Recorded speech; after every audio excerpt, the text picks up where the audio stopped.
Hello students, welcome to my YouTube channel English for Intermediate Classes. This is Deepak Kumar Best, lecturer, Government Intermediate College, Chorasant Chamoli.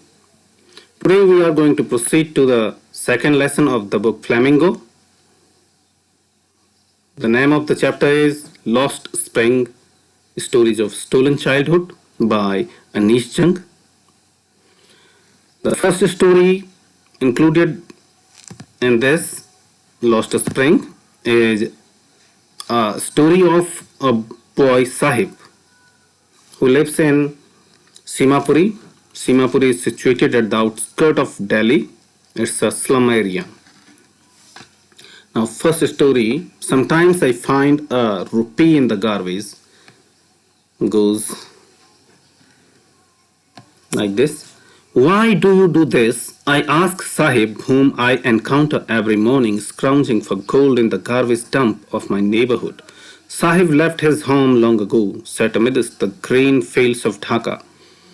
His home is not even a distant memory. There were many storms that swept away their fields and homes. His mother tells him that that's why they left looking for gold in the big city where he now lives. I have nothing to do, he mutters, looking away. Go to school, I say glibly, realizing immediately how hollow that advice must sound.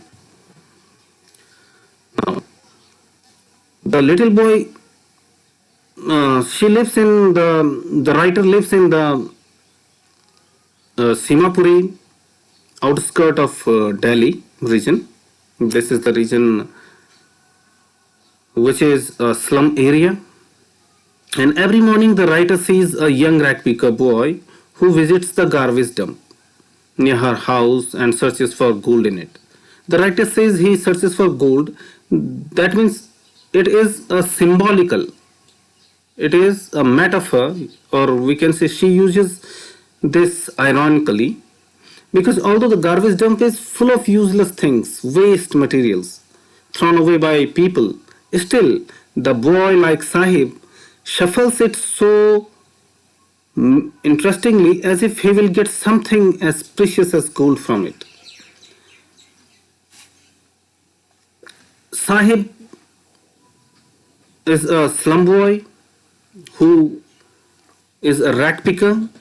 His home was in Dhaka, where his house was situated in the lush green fields of Dhaka. They had left it many years ago and he does not remember it anymore actually. His mother had told him that there were many storms which destroyed their homes and fields. So they left the home and shifted to the cities like Delhi in search of gold. That means in search of their livelihood. The writer again says looking for gold in the big city. That means gold here refers to something precious which was not available in their hometown Dhaka. Things like shoes, money bags, etc. for the children and food, clothing, shelters as means of survival for their parents. The boy searches for such precious things in the garbage dumps, and one day the writer questions Sahib and asks him the reason for shuffling through the garbage. Then he answers that he has nothing else to do. He has nothing else to do than the rag picking. That's why he picks the rags from the locality, from his neighborhood. The writer suggests him he should go to school, but she realizes immediately how empty, how hollow, or how meaningless was her advice for a poor boy.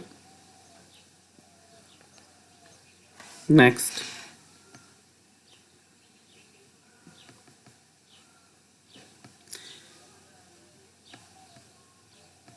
There is no school in my neighborhood. When they build one, I will go. If I start a school, will you come? I ask, half joking. Yes, he says. smiling broadly. A few days later, I see him running up to me. Is your school ready? Now, when she asks him, you should go to school, then he says, there is no school in our area where he lives. And he also assures her that he will go to school if there will be one. If the school will be built near his locality, near his area, he will surely go to school. Then, jokingly, the writer asks him, if I'll make a school, will you come? Yes, he says, I will definitely come. And then what happens? One day, after few days, when he meets the writer, he asks, is your school ready? At this, the writer was embarrassed because she had made a promise which was not to be fulfilled. She has no intention of building a school, but she was only joking, and the little boy took it as a promise. That's why she was embarrassed. It takes longer to build a school, I say, embarrassed at having made a promise that was not meant, but promises like mine abound in every corner of his bleak world. After months of knowing him, I ask him his name, Sahib-e-Alam. He announces. He does not know what it means. If he knew its meaning, Lord of the universe, he would have a hard time believing it. Unaware of what his name represents, he roams the street with his friends, an army of barefoot boys who appear like the morning birds and disappear at noon. Over the months, I have come to recognize each of them. Why aren't you wearing chappals? I ask one. My mother did not bring them down from the shelf, he answers simply. Even if she did, he will throw them off at another, who is wearing shoes that do not match. When I comment on it, he shuffles his feet and says nothing. I want shoes, says a third boy who has never owned a pair all his life. Traveling across the country, I have seen children walking barefoot. In cities, on village roads, it is not lack of money but a tradition to stay barefoot. It is an explanation. I wonder if this is only an excuse to explain away a perpetual state of poverty.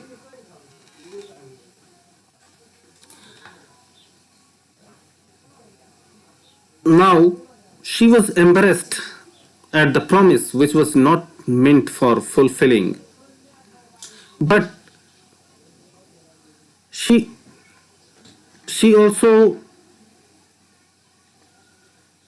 thinks that this type of promises are abound in the lives of people like Sahib, because many politicians who come at the time of election, they make many false promises which are never fulfilled by them.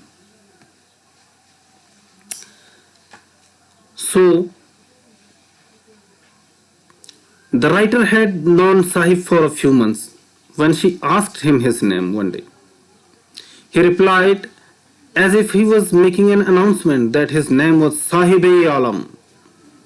The writer thought that the boy did not know the meaning of his name, and if he came to know the meaning of his name, what it means the Lord of the sky, Lord of the universe, then he would not be able to believe it. His name of was just opposite of his own life.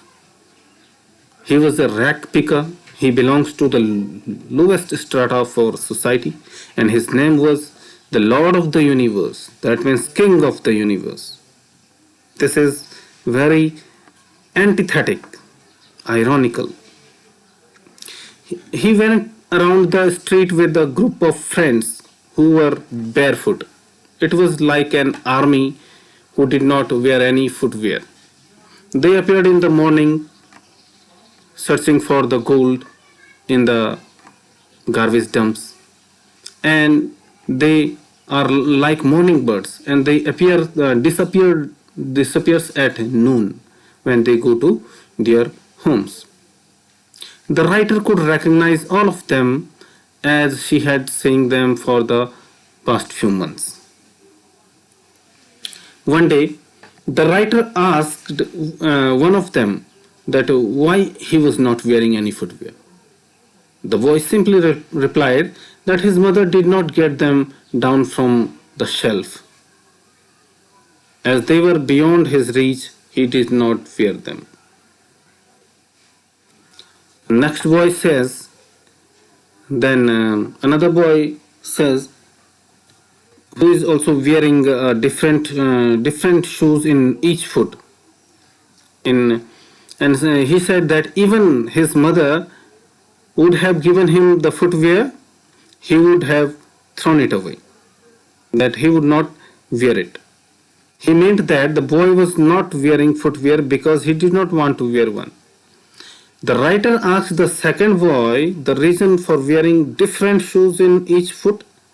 He did not reply and shuffles his feet as he tried to hide the shoes. A third boy spoke that he was eager to get a pair of shoes, as he had never owned one in all his life. The writer takes the example of shoes to highlight the condition of these slum children. These children search the garbage dumps looking for such precious things: shoes, clothes, slippers, chappals, etc. She further tells us that as she traveled across the country many times, she had seen many children walking barefoot in cities as well as in villages. The reason that they were barefoot not due to lack of money, but being barefoot was a tradition for them. It was traditional for them to be barefoot. The writer wondered and concludes that the reason of it being tradition was a mere excuse. It was just a justification, and which was false justification actually, in the views of writer. It was a false justification to hide the fact that they were so poor that they could not afford footwear even.